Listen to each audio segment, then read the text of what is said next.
आज आपने कहा कि बैसाखियों के सहारे कल ये मिनी बजट पास हुआ है। आपको लोगों ने बताया, इत्तेहादियों ने भी और उनके अपने अराकीन ने, कि फ़ोन कॉल्स आई जिसकी वजह से मजबूरी में आए। अब भाई साहब, ये पैटर्न नहीं है कि ऑपोजिशन जहाँ पर कामयाब हो जाती है वह कहती है कि इदारों की मुदाखलत नहीं थी, फ़ोन कॉल्स नहीं गई थी। जैसे कि बल्दियाती इंतखाबात है खैबर पख्तूनख्वा में, जहाँ नहीं कामयाब होते हैं वहाँ आप कहते हैं फ़ोन कॉल्स गई थी। ये पैटर्न नहीं बन गया? नहीं, ये पैटर्न नहीं है। देखें, हुकूमत जो होती है अददी बरतरी की बुनियाद पर ही रहती है। 162 मेंबरान अपोजिशन के हैं और 179 जो है वो हुकूमत के हैं। कौमी असम्बली में स्पीकर के बुलाकर 180 बनते हैं। तो ये लोग खुद बताते हैं। कल मैं आपको मुझे खुद लोगों ने बताया, मैं कोई सुनी सुनाई बात नहीं कर रहा। लोगों ने कहा जी हम बिल्कुल इस बिल को वोट करने के लिए तैयार नहीं हैं, लेकिन मजबूरी है। हमें फ़ोन कॉल आते हैं, हम आ गए फ़ोन कॉल के नतीजे में वोट डालने के लिए। अच्छा, तो क्या फ़ोन कॉल आप लोगों को भी है? इसमें पीटीआई के अपने लोग भी हैं। और क्या फ़ोन कॉल्स फिर ऑपोजिशन के रहनुमाओं को भी आई थी? हमें कोई फ़ोन कॉल नहीं आया कि ये कौमी इंटरेस्ट में बहुत ज़्यादा लाजमी है। नहीं, सिर्फ हुकूमत। नहीं, हमें कोई ऐसी कॉल नहीं आई, कम से कम मुझे इल्म नहीं है। लेकिन जो हुकूमत के इत्तेहादी हैं और हुकूमत के मेंबरान को आई हैं, जिन्होंने खुद हमें बताया है। वैसा मगर क्या ऐसा नहीं है कि वो फिर एक एक्सक्यूज़ है जो आपको इत्तेहादी और नाराज़ अराकीन जो आपसे रब्ता करते हैं वो देते हैं, उन्हें आप कोई ऑल्टरनेट दे नहीं पा रहे हैं कि अगर वो हुकूमत को वोट ना दें और फिर डिस्क्वालीफाई हो जाएं या फिर हुकूमत उन्हें छोड़नी पड़ जाए इत्तेहादियों को, तो आप क्या देते हैं? एमक्यूएम को आप क्या दे सकते हैं? काफली को आप क्या दे सकते हैं? तहरीक इंसाफ के अराकीन को आप क्या दे सकते हैं? क्योंकि आपके पास ऑल्टरनेट नहीं है तो वो बताते हैं कि जी फ़ोन कॉल आई थी इसलिए मजबूरी में जा रहे हैं, वरना हमारा दिल नहीं था जाने का। देखिए, ये कोई ले और दो का मामला नहीं है। मुल्क की सियासत है, मुल्क के मामलात हैं। ये इत्तेहादी भी जानते हैं और पीटीआई के मेंबरान भी जानते हैं और इसका वो इजहार करते हैं कि जो इस हुकूमत की पॉलिसीज़ हैं, जो नाकामी है इस हुकूमत की, जो महंगाई मुल्क के अंदर है, हम तो हल्के में जाने के काबिल नहीं हैं, हम तो इलेक्शन लड़ने के काबिल नहीं हैं। और हर दिन जो हुकूमत के साथ रहेंगे हमारे वोट में और कमी होती जाएगी।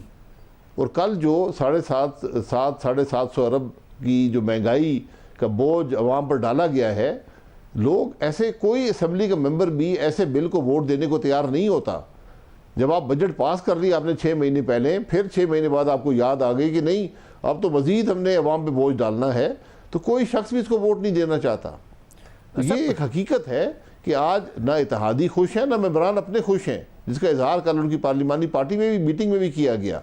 लेकिन ये बैसाखियाँ हैं, ये मौजूद हैं, उनकी मजबूरियां हैं, वो वोट देते हैं। लेकिन आप देखेंगे कि ये मामला ज़्यादा अरसा नहीं चल सकता। वैसे मगर ये जो बैसाखियों वाले मामले पर आने से पहले मैं एक दफ़ा फिर ये जानना चाहूँगा, आपने कहा कि सियासत है, जब सियासत में गिव एंड टेक तो होता है ना। एमक्यूएम ये नहीं देखना चाहेगी कि हम इस वक्त इत्तेहादी हैं, इतनी हमारे पास वजारतें हैं, अगर हम इस हुकूमत को गिराने में नून लीग का साथ देते हैं, अपोजिशन का साथ देते हैं, तो आगे हमें क्या मिलेगा? काफ लीग ये नहीं सोचेगी कि हमें क्या मिलेगा। अगर तहरीक इंसाफ के कुछ नाराज़ अराकीन हैं तो वो ये नहीं सोचेंगे कि हमें नून लीग का टिकट मिलेगा या नहीं मिलेगा। तो ये हर कोई अपना फ़ायदा तो देखेगा, क्योंकि आप नहीं दे रहे उन्हें ऑल्टरनेट, तो फिर वो खड़े हैं हुकूमत के साथ अपने रिजर्वेशन के बावजूद और कहते हैं फ़ोन कॉल आ गई थी। जी देखिए, ये बात की बातें हैं।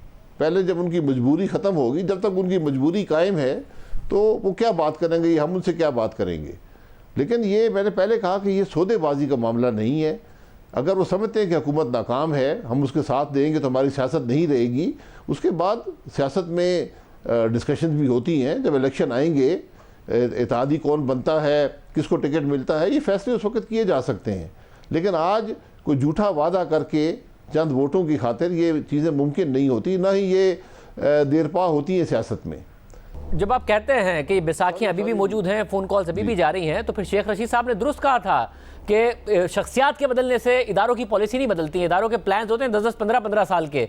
तो फिर अगर अभी भी बैसाखियाँ हैं, अभी भी फ़ोन कॉल्स हैं, तो फिर प्लान तो 10-15 साल का अगर है तो फिर आप लोगों का क्या चांस है? आप तो अपने वोटर सपोर्टर को यही मैसेज दे रहे हैं, आप लोगों का कोई चांस नहीं है।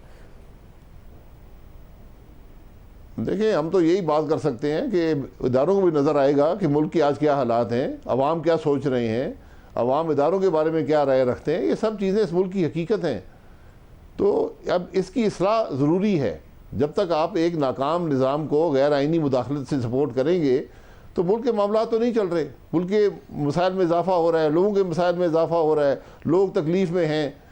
तो ये जो पॉलिसीज़, ये जो सो कॉल्ड पॉलिसीज़ हैं, जिसने हमेशा मुल्क को नुकसान ही दिया, इनको बदलना पड़ेगा और मुल्क को आइन के रास्ते पर लाना पड़ेगा। इसके अलावा कोई हल नहीं है। वैसे मगर इदारे को ये फिर खैबर पख्तूनख्वा के बल्दियाती इंतखाबात में इदारों को ये नहीं नज़र आ रहा होता है, वो बैसाखियाँ हटा लेते हैं और हार जाती है हुकूमत, और फिर अचानक मिनी बजट में वो बैसाखियाँ वापस आ जाती हैं। ये सवाल इदारों से करने ही मैं इसका क्या जवाब दे सकता हूँ। शायद उस इलेक्शन की इतनी अहमियत ना हो इदारों को जो कौमी असम्बली में बिल पास कराने की अहमियत हो। ये उनके अपने फैसले में, मैं यही कहता हूँ यही चीज़ें हैं जो मुल्क के मामलात को ख़राब करती हैं, मुल्क के निज़ाम को ख़राब करती हैं।